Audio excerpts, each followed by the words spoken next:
നമ്മളിവിടെ ഇപ്പോൾ പോകും. അവിടെ കുറേ ബോട്ടുകളെല്ലാം കാണാൻ സാധിക്കുന്നു. ഇവിടെ കുറേ മരങ്ങളും മറ്റേതും എല്ലാം കാണുന്നുണ്ട്. അവിടെ ഒരു കണ്ണാടി ഇട്ട ചേട്ടനെ കണ്ടു, അവരാണ് എൻ്റെ ഏട്ടൻ. അങ്ങേ തറ്റത്ത് കുറേ മരങ്ങളെല്ലാം കാണുന്നുണ്ട്. ഈ മരമൊക്കെ നമ്മൾ കാണുന്നത് പ്രകൃതി ഭംഗിയായാണ്.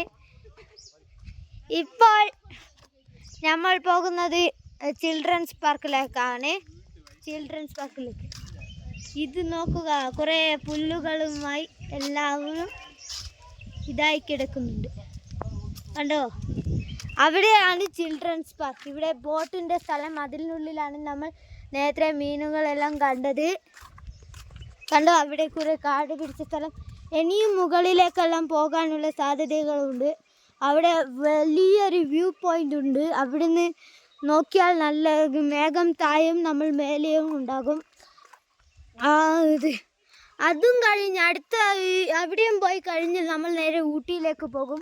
ഊട്ടിയിൽ പോയി അവിടുന്ന് കുറേ സാധനങ്ങളെ തിന്ന് ഇങ്ങോട്ടേക്ക് വരും. എല്ലാ മച്ചന്മാരും റെഡിയല്ലേ? സത്യം. ഇതാ ഗായ്സ്, ഇവിടെ വെള്ളമെല്ലാം വറ്റിയിരിക്കുകയാണ്. അവിടെ കണ്ടോ, ബോട്ടുമെല്ലാം ഉള്ളത്. അവിടെ ഒരാൾ ഇതാക്കുന്നത് കണ്ടോ, അവിടെ കുറേ ചേച്ചിമാരെല്ലാം വരുന്നുണ്ട്. ഇതാണ് ഇവിടെയുള്ള ഏറ്റവും പ്രകൃതി ഭംഗി. ഇവിടെ കാണുന്നുണ്ടാകും. ഇതാണ് ക്രിസ്മസ് ട്രീ. അങ്ങാടെയാണ് എൻട്രൻസ്, അങ്ങോട്ടാണ് പോകേണ്ടത്. എക്സിറ്റ് ബോർഡ് ഇവിടെ എഴുതി വെച്ചിട്ടുണ്ട്. മച്ചാമാരെ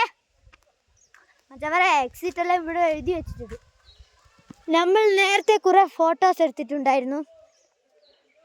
ആ ഫോട്ടോസിൻ്റെ സ്ഥലം ഞാൻ കാണിച്ചു തരാം.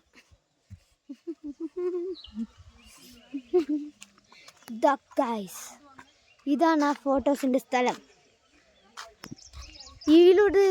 ഇതേ വഴിയിലൂടെ പോയാൽ നമ്മൾ അതേ സ്ഥലത്ത് തന്നെ എത്തും. കണ്ടോ, അവിടെയാണ് എൻട്രൻസ്, എക്സിറ്റ്. അവിടെ കണ്ടോ, കുറേ ഇടങ്ങളും എല്ലാം ഉണ്ട്. അവിടെ കുറേ ഇതെല്ലാം ഉണ്ട്. അവിടെ കണ്ടോ, കുറേ ഊട്ടിയിലുള്ള സ്ഥലങ്ങളും ഈ ചെറിയ ചെറിയ പൂക്കളും എല്ലാം കാണുന്നുണ്ടാകുമല്ലോ.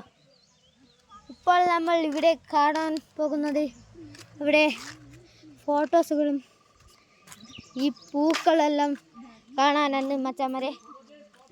ഇവിടെ കണ്ടോ, പൂക്കൾ നിറയെ ഉണ്ട്. ഈ പൂക്കളാണ് ഏറ്റവും ഈ സിംസ് പാർക്കിലെ കുറേ പൂക്കളിൽ രാജാവായി സ്ഥിതി ചെയ്യുന്ന പൂവാണിത്.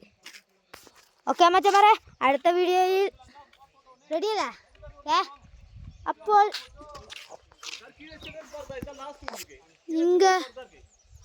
ഇങ്ങ കുറേ അതേ പൂവാണ് കാണിക്കുന്നത്. കുഞ്ഞു കുഞ്ഞു പൂക്കളും കുറേ തേനീച്ചക്കൂട്ടങ്ങളും ഇവിടെ എല്ലാം ഉണ്ട്. ഇതാ പോകുന്നുണ്ട്. പിന്നെ അവിടെ കുറേ ഇതെല്ലാം ഉണ്ട്. കണ്ടോ, ചെറിയ ജീവിയെ കണ്ടു. ഇവിടെ അതേപോലത്തെ അവിടെയും ചെറിയ ജീവികളുണ്ട്. ഇവിടെ കുറേ തേനീച്ചകളും അതും എല്ലാം ഉണ്ട്. ഓക്കെ ഗൈസ്, ഈ വീഡിയോ ഇവിടെ നിന്ന് അവസാനിക്കുന്നു.